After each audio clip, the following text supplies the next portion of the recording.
Berjumpa lagi di channel True DHR. Ini adalah vlog ke-6 dan di vlog kali ini saya beri judul Unboxing BPKB dan urus cek fisik bantuan di Samsat. Namun sebelumnya ada yang ingin saya sampaikan di luar judul tersebut.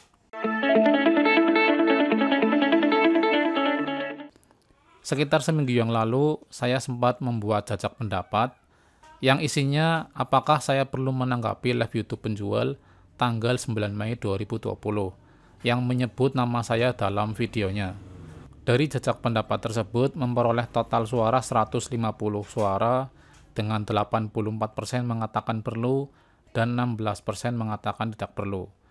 Dari situ sebenarnya saya sudah menyiapkan materi dengan semua bukti untuk menanggapi video dari penjual. Namun setelah saya cek ternyata video tersebut sudah dihapus. Meskipun video live-nya sudah saya download, akhirnya saya urungkan niat saya untuk membuat video tanggapan. Namun sekitar 1 atau 2 hari yang lalu, muncul komentar seperti ini. Nggak takut di take down om? Nah, lalu saya jawab, di take down, salah saya apa? Coba tonton dari awal sampai habis. Karena adanya komentar seperti itu, saya jadi ingin sedikit membahas vlog 1 dan vlog 2. Sekarang mari kita bahas satu persatu. Pertama kita lihat dulu judul vlog 1, yaitu review unit bahan dan ganti kopling set. Pertanyaannya, apa salahnya review unit bahan selama review itu memberikan informasi yang real dan berimbang? Tujuan pembuatan review adalah memberikan informasi apa adanya dan berimbang, sehingga informasi tersebut dapat memberikan manfaat bagi yang menontonnya. Dalam video tersebut, selain menunjukkan minusnya, saya juga menunjukkan kelebihan-kelebihannya. Banyak saya sebutkan kelebihannya. Silahkan lihat lagi vlog ke-1. Bahkan dari thumbnailnya saja, saya sudah mengangkat unit Etios bahan ini. Dari thumbnailnya saja, saya sudah menonjolkan kelebihannya.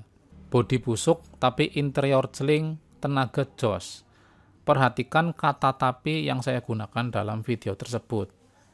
Bodi busuk, tapi interior celing tenaga jos. Mana yang lebih ditonjolkan dengan penggunaan kata tapi? Bandingkan dengan misalnya kalimat ini. Harga murah, banyak fitur, tapi kualitas ecek-ecek. Mana yang lebih ditonjolkan dalam kalimat tersebut dengan adanya kata tapi? Silahkan dicerna, semoga Anda memiliki kecerdasan yang cukup untuk mencerna maksud kata-kata tersebut. Nah, sekarang saya akan tunjukkan contohnya. Ini adalah salah satu YouTuber panutan saya. Saya beli Etios juga karena channel ini. Di channelnya Mas Wahid, kita lihat video saat Mas Wahid berburu mobil tambang. Ini salah satu contoh saja. Di beberapa video Mas Wahid tentang mobil tambang, beliau juga menunjukkan segala kondisi awal tentang mobil tambang tersebut. Baik dari bodi sampai berbagai kendala mesinnya. Lihat juga judul-judul yang Mas Wahid gunakan. Lalu contoh kedua, channel panutan saya juga. Saya banyak menambah wawasan dari channel ini. Di channel ini si Akang bikin video membangun mobil X taksi dari bahan sampai jadi, sampai bagus sekali. Dari Project Car 1 dan yang terakhir sudah sampai Project Car 4. Lihat bagaimana channel ini mereview unit bahan. Akang ini menyebutkan plus minusnya dari unit bahan yang sedang direview. Tapi ini rencana mau saya ilangin. Dan kondisi spion juga masih standar. Ini ada bekas-bekas baret. Nut masih bagus. Sampai belakang sana. Jadi ini adalah bahan untuk Car Project 03. Ini Vios Limo 2012 Gen 2. Dan sekarang mau saya review dulu. Jadi biar pada tahu semua kondisi bahannya kayak gimana. Jadi langsung aja kita review. Nah, buat Akang yang punya channel ini, mohon maaf karena saya sudah mencuplik videonya. Nah, jadi teman-teman, bahkan seperti channelnya Mas Wahid dan channelnya Bakemono ini, yang nantinya unitnya itu akan dijual lagi, tetap mereview unit bahannya dengan terbuka, dengan apa adanya. Apalagi seperti saya yang membeli unit bahan untuk pribadi. Dari awal memang niat membangun mobil X taksi, hingga nanti bisa ditunjukkan before afternya. Meskipun sebenarnya banyak yang ingin saya luruskan dari live YouTube penjual tanggal 9 Mei, terutama tentang transaksi salon, velg, dan ban yang disebutnya lewat marketing, tetapi di sini saya tidak ingin menanggapi lebih jauh karena video itu juga sudah dihapus dari channelnya. Meskipun saat live sudah ditonton banyak orang dan menimbulkan kesalahpahaman bagi yang tidak tahu apa yang sebenarnya terjadi, namun biarlah saya bersabar. PPKP sudah saya terima, saya anggap urusan sudah selesai. Saya tidak ingin memberi citra buruk terhadap pihak manapun sejak awal. Tidak ada tujuan seperti itu. Termasuk di vlog kedua, inti dari isi video kedua adalah review barang. Dengan harga sekian, mendapatkan kondisi barang sekian, apakah worth it atau tidak, itu adalah penilaian dari penonton. Seperti perusahaan smartphone, yang produknya banyak direview oleh para YouTuber, banyak diantaranya yang disebut tidak worth it, lalu apa lantas pemilik perusahaan akan marah-marah pada YouTuber? Tentu tidak, yang dilakukan adalah perusahaan akan mengeluarkan produk yang lebih bagus lagi, lebih canggih lagi, bila perlu dengan harga yang lebih murah, meningkatkan pelayanan, meningkatkan service center, dan sebagainya. Boro-boro akan hit and run, apalagi menyalahkan konsumennya.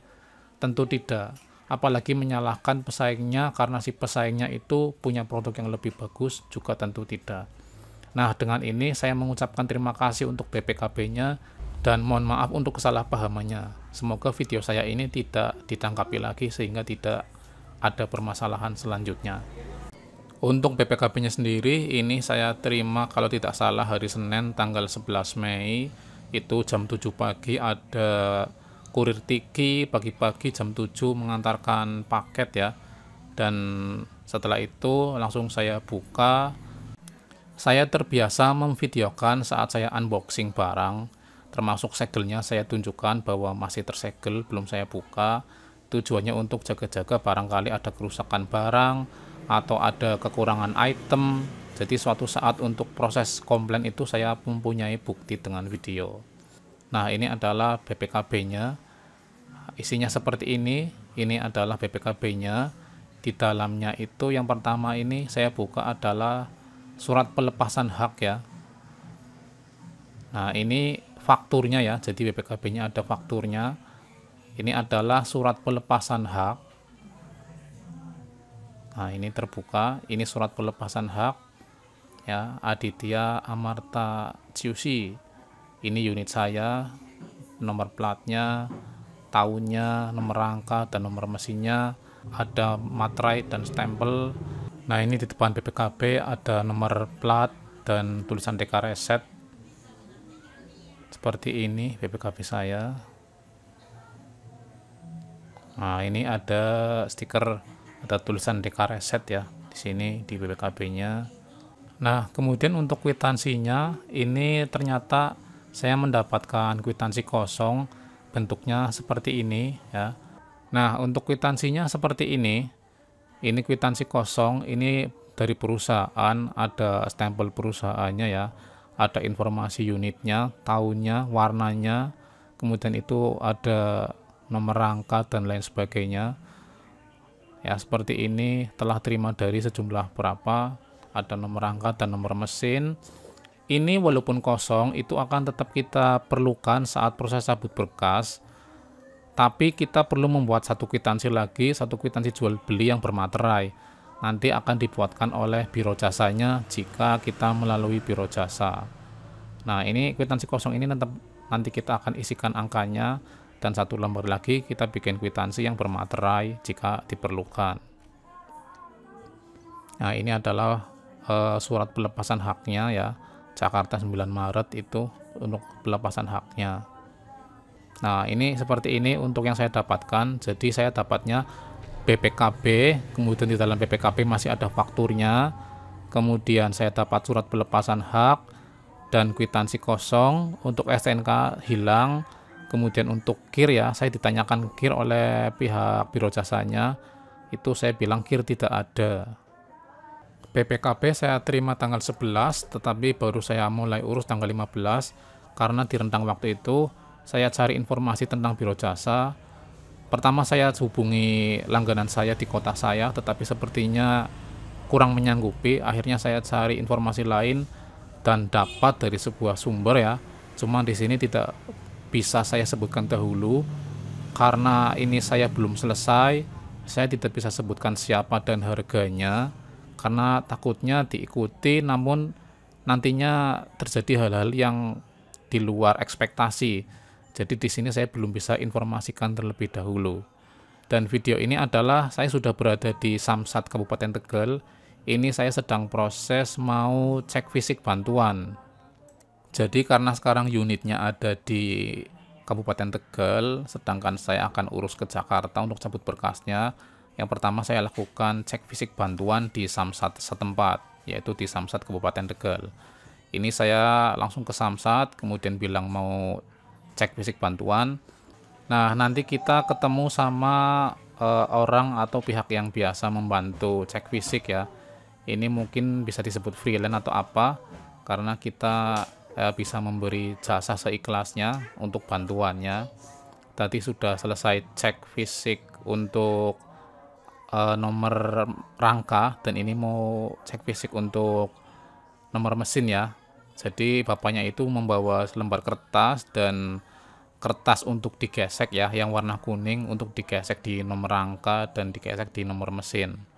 Nah, sekarang ini sedang proses gesek nomor mesin ya. Ini tempatnya itu di sini ya. Dan teman-teman bisa lihat itu kopling saya itu sudah ada tambahan pengenteng kopling ya. Nah, jadi tempat untuk gesek nomor mesin itu agak susah ya. Agak ke bawah, sempit. Rupanya ini bapaknya itu juga agak kesusahan itu sampai pensilnya itu nggak pas ya. Dan ini kantornya ada di bagian depan di tempat parkiran. Di bagian depan ada tulisan sebelum mendaftar ke loket silakan lakukan cek fisik. Nah, ini bagian depan untuk mendaftar. Untuk mendaftar ke loket bilang saja mau cek fisik ya. Itu bapaknya sudah selesai cek fisik tadi punya unit saya. Dan ini masih di samping bangunan yang tadi. Cuman ada di samping sebelah kiri bangunan ya. Ini untuk menunggu yang tadi sudah selesai cek fisik ya. Jadi nanti kertasnya itu akan diisi oleh petugasnya, akan diberi stempel-stempel. Nah, kata biro saya, kertas tadi kalau sudah distempel, difotokopi, nanti minta stempel lagi, stempel basah, itu bisa digunakan sebagai surat jalan. Tetapi bironya ngomongnya setelah saya pulang ya, jadi saya belum dapat surat jalan untuk sekarang ini. Nanti hari Senin saya mau ke sana lagi. Dan ini bentuk kertas cek fisik bantuan ya, itu ada nomor rangka dan nomor mesin 15 Mei 2020. Hasil cek fisik ini agar di cross check dengan data awal, ada stempel seperti ini. Kemudian ada nomor rangka. Nah, ini saya disebutnya new limo ya, salah ya, nanti akan dirubah Etios jadinya. Ada CC-nya, ada seperti itu. Cek fisik bantu telah diperiksa. Kemudian ada stempel. Nah, setelah semua berkasnya sudah siap, ini saya sedang proses packing untuk kirim berkas-berkasnya ke biro jasanya ya. Ini alamatnya itu langsung ditujukan ke Polres Jakarta Selatan ya. Jadi ini langsung ke petugas, jadi semoga semuanya beres sesuai ekspektasi. Jadi yang saya kirim itu BPKB tanpa faktur, fakturnya itu dilepas karena tidak diperlukan. Kalau dibawa takutnya nanti keselip atau apa. Pertama BPKB, surat pelepasan hak, kemudian kwitansi kosong, sama cek fisik bantuan ya. Yang sebelumnya sudah saya fotokopi terlebih dahulu. Nanti saya mau mintakan stempel basah buat jadi surat jalan ya, mungkin bisa lah ya. Nah, ini BPKB-nya mau saya lepas dari fakturnya. Ini video ini saya ambil pada tanggal 15 Mei. Kemudian sore itu juga langsung saya kirim lewat Tiki yang sehari sampai. Dan hari ini pada saat saya edit video ini itu tanggal 17 Mei itu sudah sampai paketnya. Jadi kirim tanggal 15, tanggal 16-nya sudah sampai. Kemudian semalam juga sudah saya transfer biayanya 80% ya. Sisanya itu nanti pada saat sudah selesai.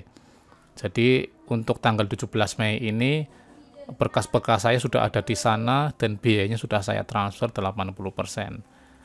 Oke, seperti itu dulu video vlog ke-6 ini.